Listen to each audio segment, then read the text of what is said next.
Thank you for that kind introduction, Philip. First of all, I need to clarify one thing. I didn't organize anything. So this has all been done by Tony Oehm sitting in front, our newest team member. So everything you're seeing today has been done and organized by him. Thank you for that.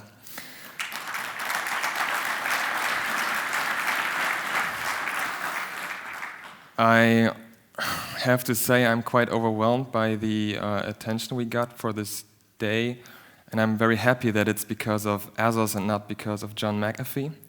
So yeah, I would like to start now. I don't think we will have that much time that I planned, but I wanted to, don't stress myself. So I will start first to talk a little bit about the history of Azhos, how we got to this idea, what's the basis of Azhos actually in the chemical industry, and would like to talk about a few examples on how companies are able to, adopt blockchain technology in this special industry. And then I will show you how blockchain actually enables not only industries but us to create new use cases by diversifying the use of data from a different perspective. So some of you might have seen the demo stand outside and the Orbit Logistics logo. And this is actually where we started. Orbit Logistics is a VMI service provider. VMI, for those who don't know, for the non-supply chain people, is a logistical method where the supplier always has the fully inside of the stocks at the customer's warehouse. Orbit Logistics is a specialist in tracking bulk goods, which means they are installing sensors in silos and tanks of the chemical industry that track the inventory level.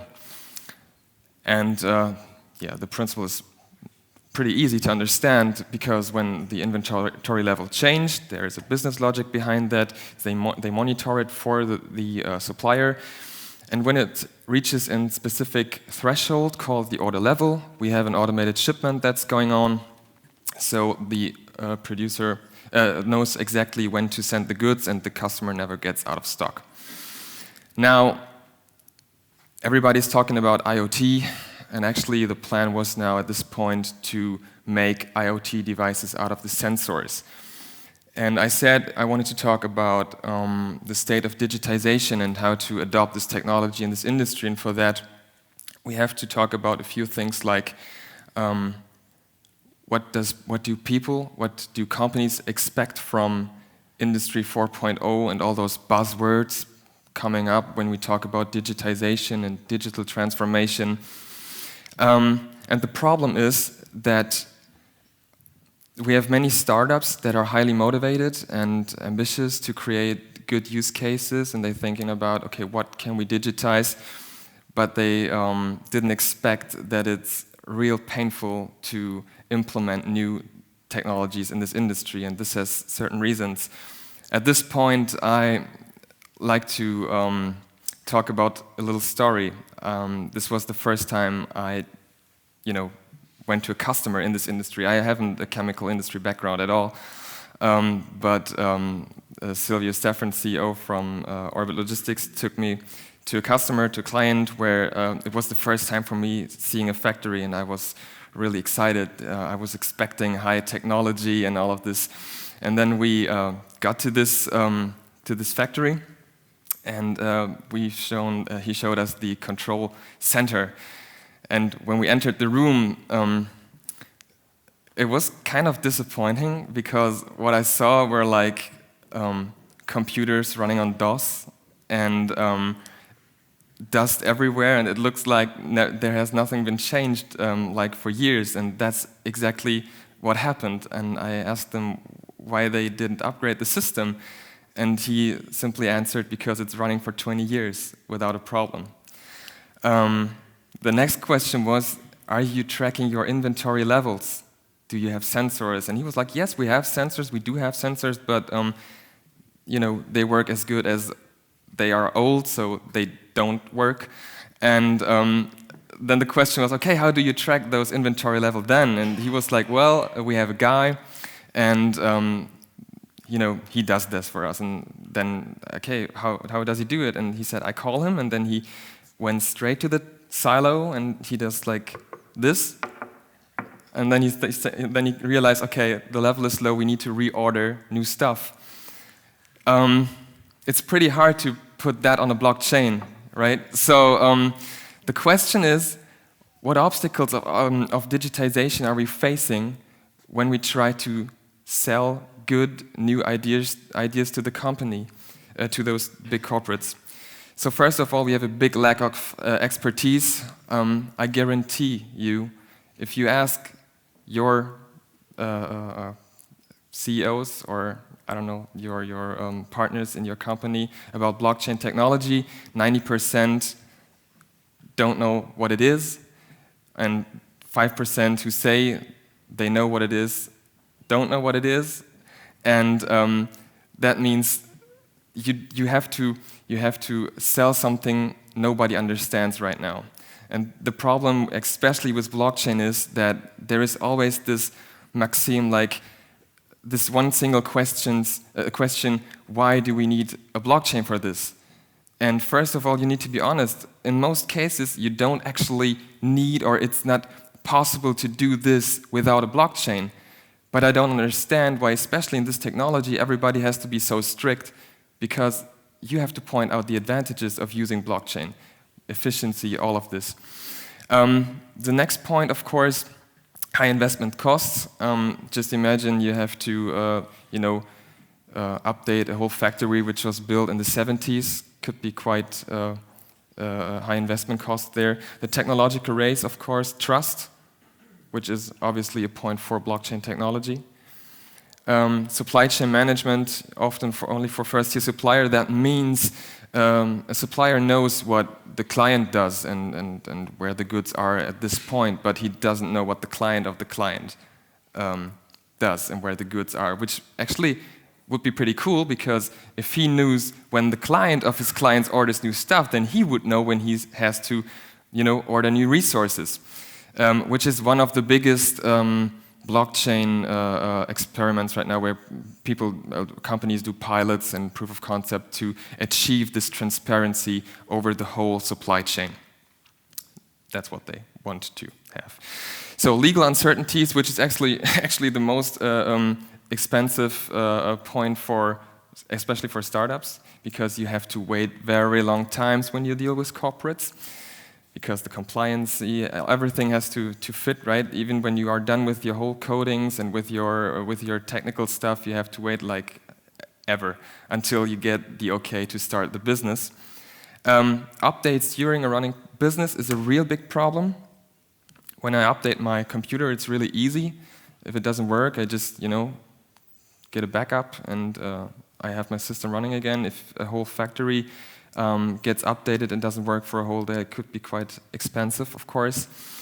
Compatibility with existing systems, really important. And of course, reliability. One point which is not listed here is the human compound. Imagine you're a guy at a corporate which is responsible for this digitization in his company, but you're also responsible for the numbers at the end of the year, and you have 3 years until you retire. Then you would think twice to take the risk to, update the whole company, or instead just sit your last 3 years in peaceful in your office and, just keep the business running with those DOS computers. Now, why I tell you this, like I said, most startups are, or most people are questioning, how can we digitize things? What can we digitize and how can we do it? But the most important question at all is why we should digitize something. This is way more important than how. And actually, if you ask why we should digitize something, if every startup would ask this themselves, I guarantee there wouldn't be that much startups getting wrecked while trying to sell this to any companies. So this is actually the intro for Orbit Logistics, and to answer this question why we wanted to digitize the whole process or to decentralize the whole process. Like I said, Orbit is a VMI service provider. Means they are the trusted partner between the producer and the customer. Now, due to blockchain technology, obviously, there is no trust needed anymore, right? Even though you still can work as a trusted partner, you have to pay this trusted partner for taking this risk. And this means if you don't disrupt yourself, somebody else does, because technologies like blockchain can decentralize this whole system, and you are not needed anymore at this point. And certainty is always more important or more valuable than trust. Now, what can we achieve with blockchain? What is the biggest advantage? Of course, we're talking about time. And it's not that we can increase the speed of the ships. They still take weeks from one country to another. But what we can do is we can increase the cash flow, which is actually the topic of Azhos. And this is why we incorporated this company, because we wanted to separate these two businesses. On the one hand, the supply chain automation, and on the other hand, the supply chain financing. Now, this is a typical cash conversion cycle. Nothing special. We have all these different stations. We have the purchase of raw materials.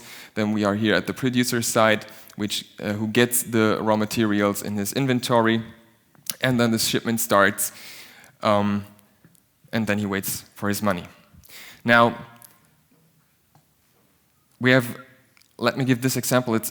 We have long payment terms in this industry, which is obviously the case where we're working on automating and synchronizing those financial flows with those flows of goods. And when we talk about something called consignment stock or consignment warehouse, this is really painful for the producer or for the supplier, because a consignment stock or a consignment warehouse is a warehouse where the goods inside of the silos are in the ownership of the producer until the client or the customer takes something out of it. Which is great for the client, of course, because he has the goods nearby his factory, but the invoice couldn't be, he doesn't send the invoice before that. Means the producer has a really long time until he gets his money. Of course, now we're talking about supply chain finance and factoring and financing.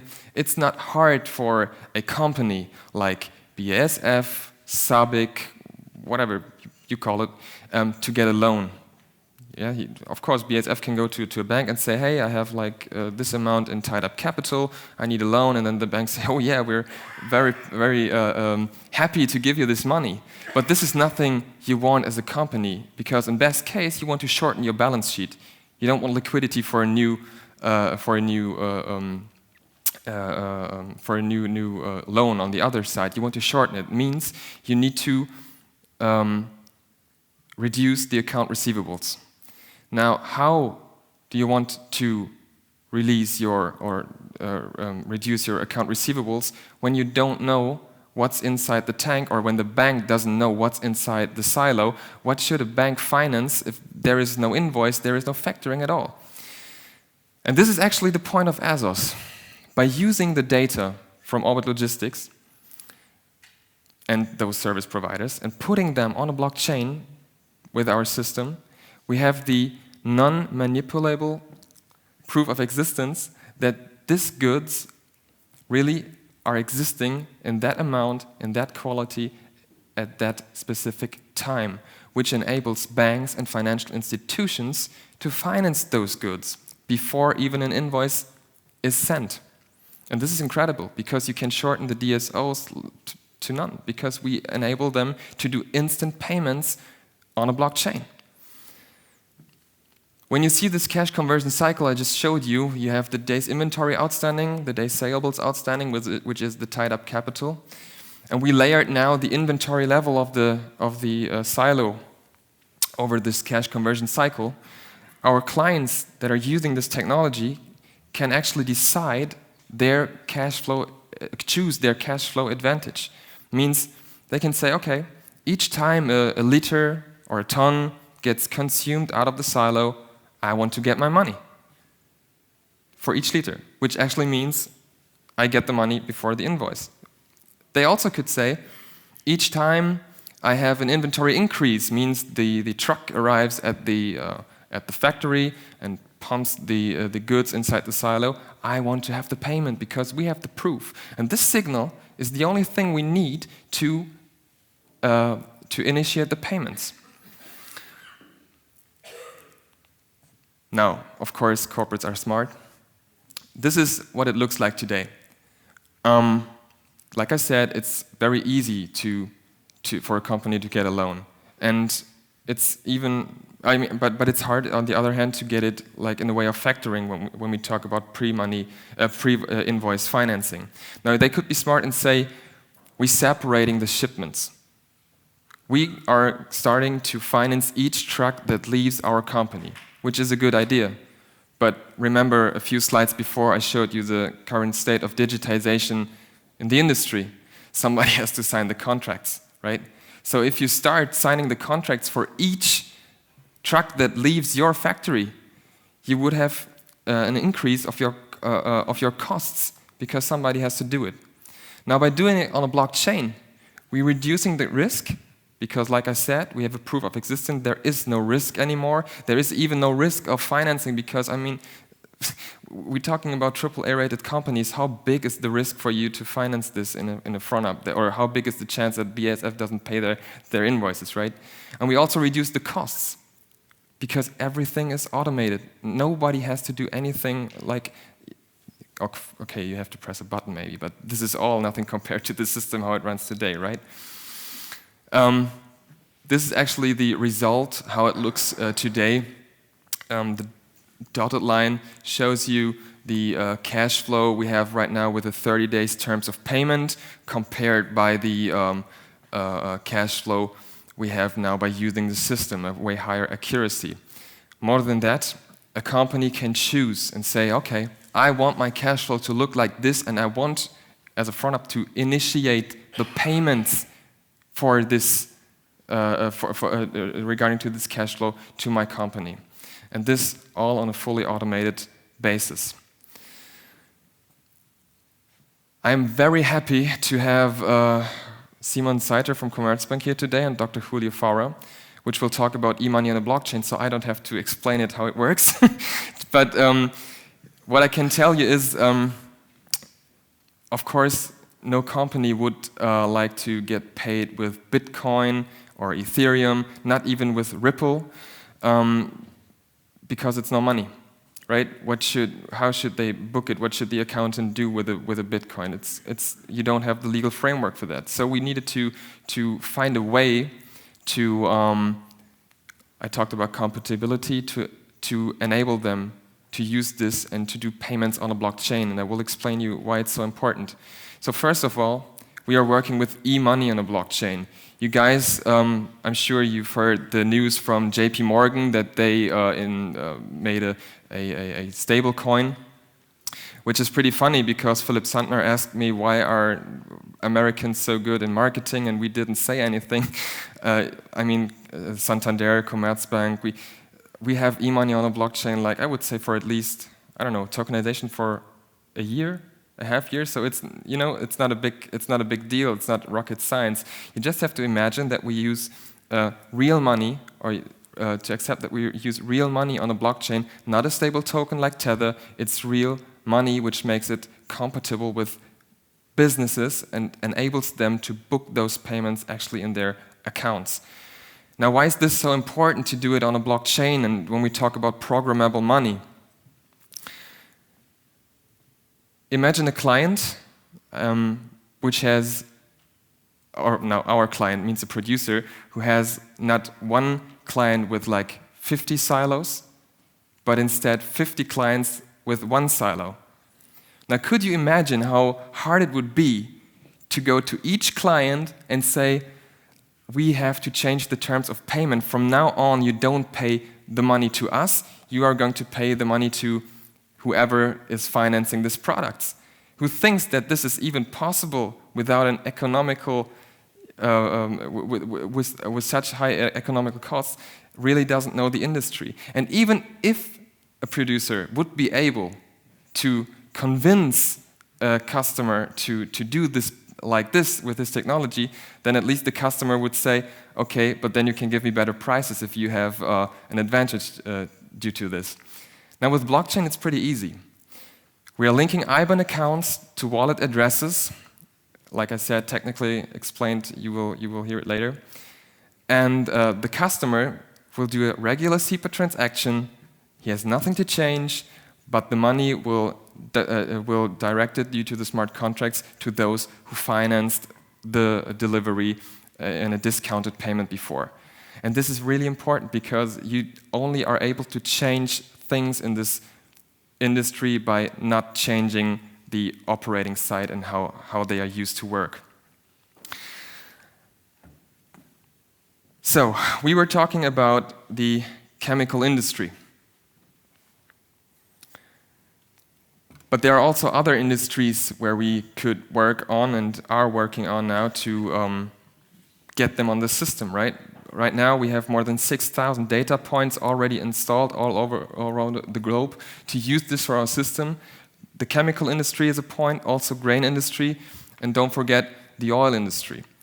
All those different industries have the same problem. They're struggling with long payment terms, and all of these industries are really hard customer driven.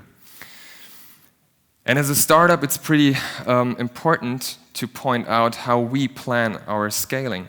Now, first of all, like I said, we're in the chemical industry and we have installed sensors, or we are getting the signal from those sensors.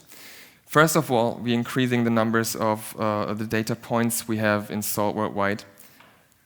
And parallel to that, we are going to the grain industry and oil industry to build this one smart contract platform for all industries to, free up their tied-up capital.